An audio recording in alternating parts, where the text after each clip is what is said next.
Welcome back to Dubs Dragons. Welcome back to Dubs and Dragons. Let's talk about DaggerHeart. DaggerHeart. No, DaggerHeart's the one fucking kill you. Gone DaggerHeart. DaggerHeart.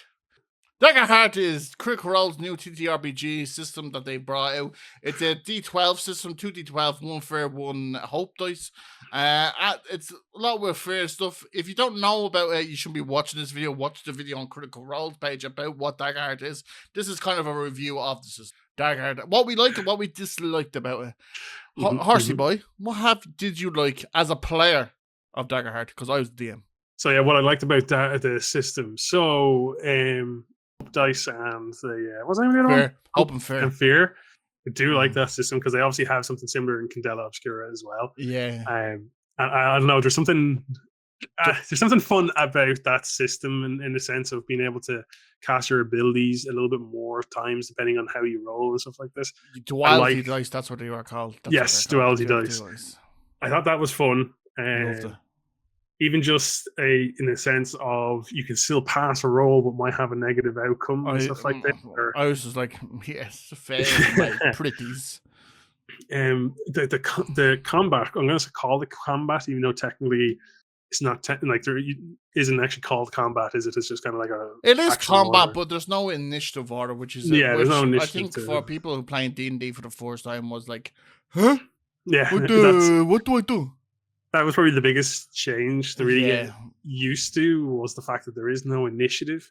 But how, like, it took us a bit to click. We had a little tester kind of combat to begin with. When it clicked. Yeah, because it's like you can go whatever order you want essentially, but every action you take, the DM gets a count, like gets a tally up the actions. Yeah, there's literal consequences for actions, which is. So it's like that was really fun to because it's good for a group dynamic that gel together. There's a lot of us who played in it would have played with each other a few times now. Yeah. So we were able to talk through like, okay, what do we value more here in the next action or two? Which is for DM perspective, for letting the players take over the narrative of the battle was so fun to watch. And wanting you to do a move and fail. So I'm like, yes, keep going. Yes, let me use fair now. But I loved it, man. And it was like, we did a tester battle that maybe sometimes would take fucking normal D&D an hour and a half. We flew through it in 20 minutes. Yes, that's the other thing. The speed of the combat seems to 100% be different. Like, yeah, it was much. Now, there was a thing that was brought up that was doing nothing is actually a good thing, which shouldn't really be a good thing. Yes. And I don't like movement not being an option. Yeah. Now maybe go on. I've thought of an idea of how to fix that. Is give every 50 feet a player moves on all races. Yeah. They have to make an action move. Yeah. So that explain that. So as from what we could see now, obviously that was the first time playing. Maybe we missed something about it, but like movement during combat was completely free. Yeah, in a sense. Now jumping and like gaining height and that sort of stuff was anything that required like a roll to do the check. That was considered an action, but actually moving around the battlefield wasn't considered an action. So yeah, so it was bit. So what came to a very weird conclusion because like I wanted to run away as the bad guy, and I was just like, wait, can I just leave? Yeah. Can I just keep walking off here? So I made him do some. So what it was then was what I was thinking of is every person has 50 feet, and then they have to make an action to move or use an action. And I think that's the best way to combat that situation is to give them an action roll. So then the DM can either go or make fair or go or I also think that stops people from doing nothing. Because then if it goes around the clock and then you go, oh, well, you still have fucking movement. You move. And then I think there should be like, it'd be cool if there was like phases. Like, do you know what I mean? Like, all right, everyone has a movement phase. I'll move around. Now we're going into your action phase. We can stay in here you can actually turn this into your movement phase as well. DM phase. Do you know what I mean? I think it'd be a nice back and forward. There's a few things I fucking hate about the system. Go for it. Go on, Delarif. I hate that I can't crit or I can't critically fail. Hate it. Don't like it. Don't like the way that I cannot critical pass or critical failure. Don't like the way that I don't think you can critical fail either. Which I'm not thinking about now. Because even if we rolled double ones, lowest double ones in the system, as soon as you have doubles, no matter what number it is, it's considered a crit. So even if you got double ones, it's considered a crit. So I think that's those are easy fixes. Those ones are easy fixes. I would like double. I think anything under double fives should be like a critical failure. Crit failure, yeah. I don't. Or double ones. Let's make it double ones. Like make a critical failure. I think a natural 20 and a natural 1 for the DM should still be a critical pass and failure. Yeah. I think I should be able to get a fucking crit. I want to get crit. I guess the only thing, the only potential there is, I don't know what the odds would look like, but I think the odds of you critting versus us critting as the players be drastically different then. Yeah, but you still have the more advantage. Any double number you crit. No, what do you mean still? The situation now is you can crit higher and I don't crit at all.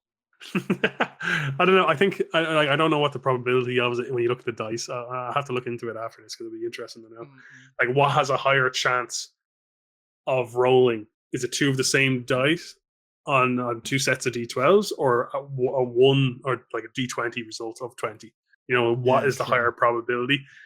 I guess that would be the big thing you want to look at, because the case of if it turns out that rolling a D20 on 20 is fucking 5 times more likely, then you're kind of like, ooh. I don't. Yeah, but man, let me crit, man. I think you should crit. You know what? If I can't crit, you can't crit. How about that? No, the rule book doesn't say that. Yeah, but it doesn't say that. You know what, Matt? I'm looking at you, Matt. Let me crit as a DM. I want to Spencer. I know you're the other game designer. Don't think you'll get away with it. What's the other guy's name? Let me crit. Just let me crit. I don't want to crit. Okay, it's not fair. Everyone else getting crits left, right, and center. I didn't get crit. One thing I fucking adore about this system, the death system. Yeah. Oh, that is what's the word? Quick and sweet in a way, isn't it? It's very. It stops. You know what it does? It stops. It makes you nearly unkillable at level 1, but at the later levels, it makes it very dangerous. The opposite of D&D. D&D is very scary at level 1 to yoke, and then it gets very like, oh yeah, everyone can heal. It's the opposite, and I fucking love it. Yeah, it was very the hit point system. I do like the hit point system. It took me a little bit to get used to. Have your minor, major, or minor, medium, major. Severe. Sorry, kind of hit point thresholds. Which that is interesting. I kind of like that, and the fact that you can take stress, cast certain abilities. Like I do like those kind of the action economy in that sort of sense of it. But what I thought was really cool is, correct me if I'm wrong, when our character or player's Jolly, when his character went down, he had the option to either. He had 3 options. There's 3 options. Called depth moves in DaggerHeart. So number 1 is I'm pretty sure is like you're grand, you're safe, but there's consequences to your actions. Number 2 is it wasn't. No, there's 3. There's one called risk at all, and there's one called avoid consequences. And then there's one embrace that, and then go out in a blaze of glory, which means with your DM description, you automatically you get 1 action and you critically succeed, but your character dies. So you have like 1, like let's say the bad guy, you're the last one left. The bad guy is on 1 HP. You can go like a coup de grace, give it all critical success, and pass it. Avoid death and face the consequences is one that Jolly took, which is you literally go unconscious, you're out of combat until you're healed. You roll a fear die, and if the fear die equals your level, you gain a scar. And you and your DM come up with a way where you being unconscious is affecting the combat. So what we had when Johnny as a mushroom fell down, he's a druid also, the roots from the ground grabbed the other players and were trying to help him. That's why they got strangled. And then he went down again because he got healed. He went down again and he went for a risk it all. And he critically passed this. which means he came up all his stress and hit points would clear. He was a new brand boy, but the thing is, if you fail this roll, you die.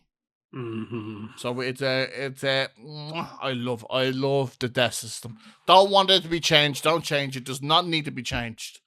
It's perfect. Yeah, because I think what D&D always misses is like that final, like as you have it in this game, is like that final swing or that final attack. Yeah. What you want to do, like, and like, yeah, but D&D doesn't allow it though. Yeah. Like once you kind of go, unless you're like the barbarian. I think barbarian. We have a home rule. We have a home rule, which is literally that coup de grace. It's literally you have one more action. The action cannot save your life, but you have one more full bar action, and it happens now on the turn order. Like, so it's it's nice that they have that as a choice. Cinematic, no one likes to go. All right, you play this card for 10 years. Yeah, you're dead. I think it also defeats the point of, because I find in D&D, I know myself, I'm probably guilty at times as well. When a character goes down, I feel like I'm less likely to attack them as well. You know what I mean? Where that's context though. Like, I'm depending on what creature I am or what yokel I am. If I'm like a ravaging dog, I'm like gone. He's dead. Like, yeah, I think for me, I feel like I'm too lenient sometimes with that. Whereas like the person went down, okay, I'm attacking the next one, instead of just staying on it. Where this almost takes it away from the DM's hands, and it's purely in the player's hands then of like, you know, what's going to happen. You can still attack them, I presume, which still I imagine still encourages something. What this does though stop. Now I will say one thing, unless there's like an ability, this does stop your players being able just to go unconscious and then get kidnapped and shit. Yeah. The only thing, because you go to zero, you go unconscious, you have then a choice of these three things, you know what I mean?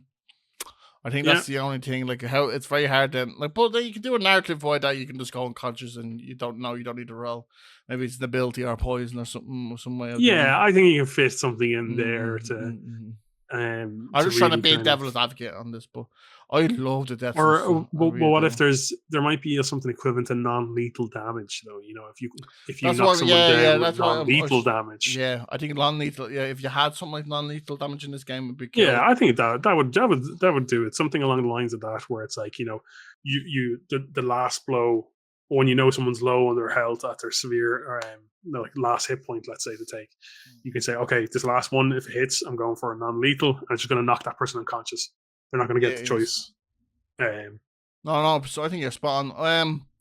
I also think the death system I love, and the character creation, man. I know you weren't there for most because you had personal things to do. People have jobs, ladies and gentlemen. Okay.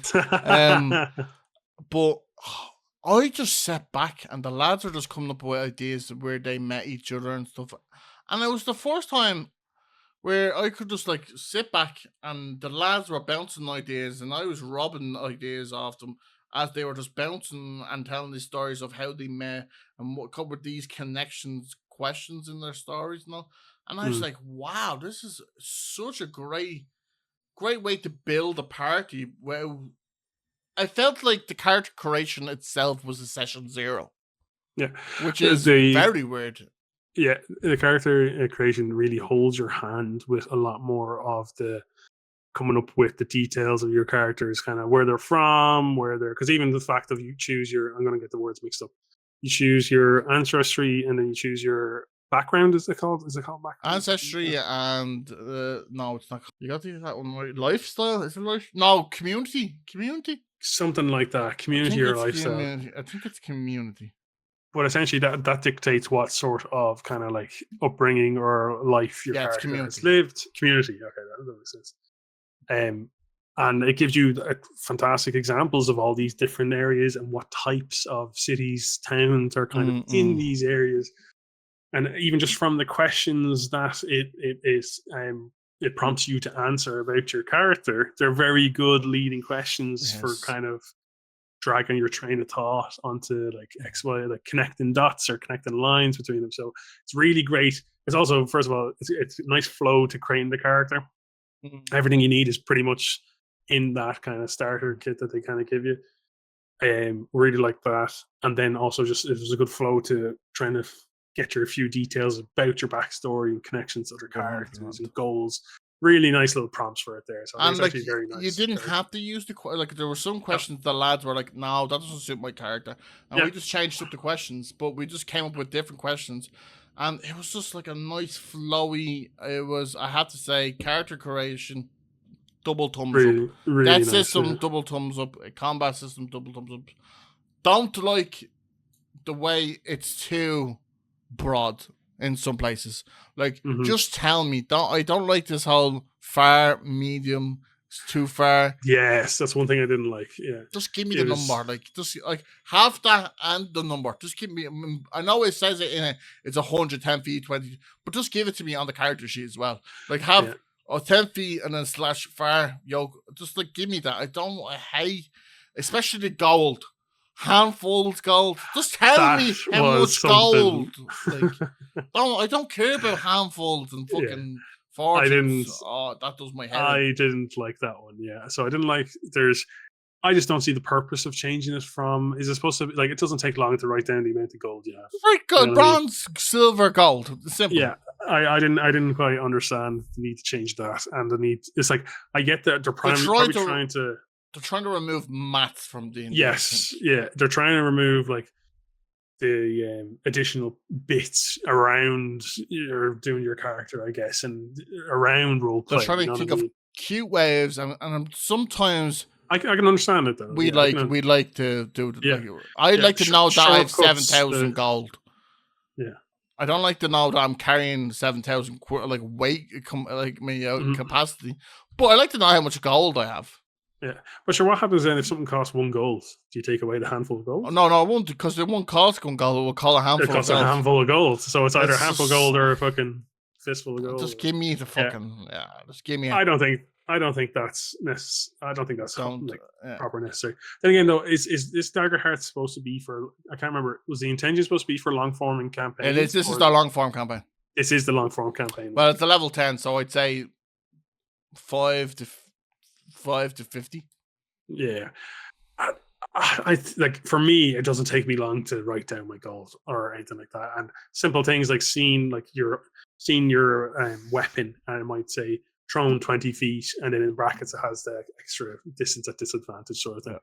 Like, I like those stuff. I understand you're trying to circumvent them to make things flow quicker, but I don't think those are the big ones that slow things down that much. You know what I mean? I do like the damage thresholds. I do like that. We're being very nitpicky because we like the system. Yeah. Like for us to be giving out about gold and fucking like number wise, it's we're not doing it with malice. Like, I don't want to be here and licking the arses of the game designers of this. No. Because you want it to be improved. I do really, really like this. And if they fix the little things, like, I might just move away from D&D, which is nuts. Which I never thought DaggerHeart would want me to play more of it.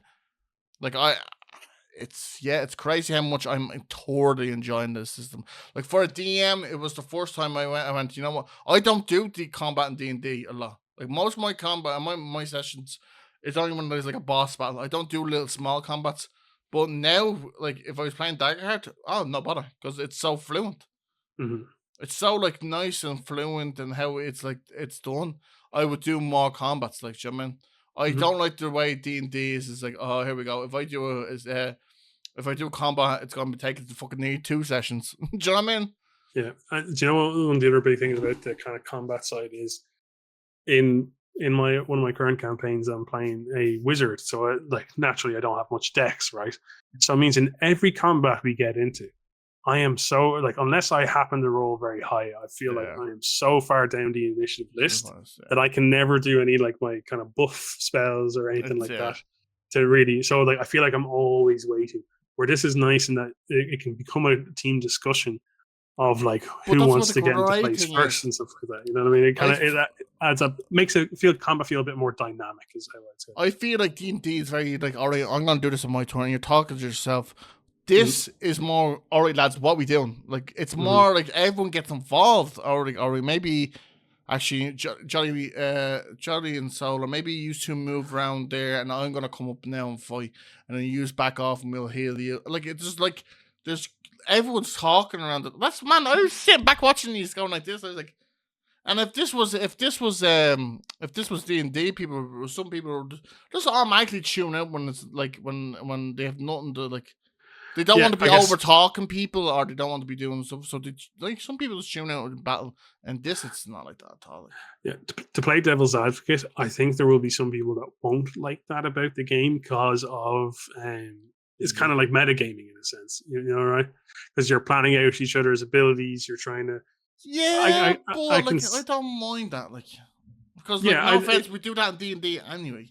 I think it does happen. Like you try to. I think there's like a stigma against trying to like plan with your team, but I think it comes like part of the fun is being able to pull off like fun. Like the tag teams and all. Yeah, brilliant. Yeah. Oh, because one thing I really liked was the combining attacks. Oh, the Tree Hope. Yeah. The Tree Hope. Yeah, it's an expensive ability to do. Yeah. But like myself and who was it that were up close and Jolly, we did like the 1-2 Uniflu sort of combo on the boss. And Jolly rolled, you both rolled to hit, and Jolly rolled a crit on it. So the two of us got crit damage. Yeah, and it was sick. Dude. I was like, oh, I ran like a minor demon, and I gave him extra health because I thought health is a big thing in this game. And the lads were like flying through this thing's health, and I was like, wow. But this thing was doing, it was like a glass cannon kind of thing, because this thing was outputting so much damage. And I was like, wow, it was the first time without using legendary actions or anything like that as a boss battle. I felt like it was fun, and my like I didn't have to be. I was like, oh, can't wait for my turn coming up. Like, it was really, I haven't enjoyed combat in like that in a long time. It was really fun. It didn't feel like yous were making the decision. It wasn't feeling like I was coming after you. It was like you were making the decision to be there. It's your fault, man.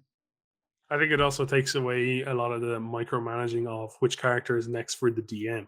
Because if you're running like a group of enemies against the party, you know, you're trying to keep track, and then all you have is Goblin 1, Goblin 2, Goblin 3. You're like, is he the one with the bow, or is he the one with the fucking scimitar? No, Where in this scenario, like you just choose which one goes once you have fear, essentially, right? Once you have an action to use, you can. I also would like them to change instinct. Yeah, just change that, because I can't say it. Just change instinct, because I keep saying inside, and my brain just can't. I just can't. Just change that, please. I don't like agility, strength, finesse, instinct. Presence, knowledge, like I don't like instinct. I just can't say it. So, Horse, two things that you don't want them to change, two things that you want them to change. Okay, so things I don't want them to change. The duality dice, that whole system, I really like the kind of action economy out of that when it comes to your abilities and stuff like that, and getting them back, your hope points and stuff. Don't change that. What else? Character creation, really like it. I wouldn't change that. I think that's pretty fucking solid. Like, even if they end up adding more options to certain things, fine. But like the overall structure and flow of the character creation is very nice. Some of the smaller, as we were saying, some of the smaller things to do with, like, you know, your far long, those smaller ones that we're trying to, I guess, like circumvent. I don't think it's necessary. It's easy for us to just count out 30 feet, 20 feet, or 5 gold, 7 gold, you know. Mm-hmm. I don't think, like, change that back to just numbering. Yeah. Fine. I don't think that's a big an issue for people. Mm-hmm. And then one last thing I would change would be, what was the other one? I lost it. It's good that you can't really think. No, I had one.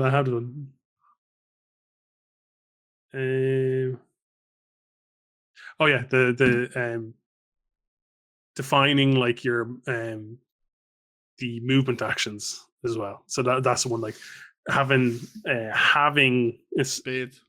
Having a speed and stuff like that. There's certain things. It leaves it too up in the air if you don't have set guidelines and stuff like that. For yourself. I would death system. Don't fucking change it because I'll hunt you down. I will keep the death system the way it is, even if they change it. I like it so much. Don't change the armor slots. The armor thing, I love. Yes, actually, that was good too. We didn't talk about that. That was good. The armor and the HP with the stress, I love. I love the how you get damage in this game. Love it. Keep it the way it is. You took my 2, you bastard. That's fine. What I would say is what I would like to see is examples of experiences. So they can have a list of an example of experience of what they can do. Just because a lot of people, I thought, found it hard to kind of narrow down what experience to give to people. Yeah, I think they kind of leave it very open for discussion between the DM. But still, I think having some examples. Examples would be nice. And I'm trying to think of another one what I would change. And I can't think of any. I would just I do. Here's the biggest thing, and I'm so disappointed. I'm actually devastated. You almost forgot. Yeah, that they didn't add my little crocodile man into what the fuck he was on the pitch. Wait, the crocodile dude. I thought you were gonna say the crits. Oh yeah, and the crits. Yes, the crits. Crits. Let me crit. Okay, Matthew, Spencer, let me crit. Let me crit as a DM in DaggerHeart. That's all I want. I'm gonna make this as short, right? And it's not gonna go viral, but still, make me crit. Let me crit in DaggerHeart. DMs have a life too. Cutie. You little cutie patootie. And Spencer, you too. You little cutie patootie. Right? I'm on to you. He's made a great game. Just let me crit, lads. All right, stop threatening the creators, all right? Okay, I'm sorry. Right. I think that's enough for us. This has been Dubs and Dragons. Make sure you like, subscribe, and turn that notification bell on. Yeah? Do it. We the best in the business, right?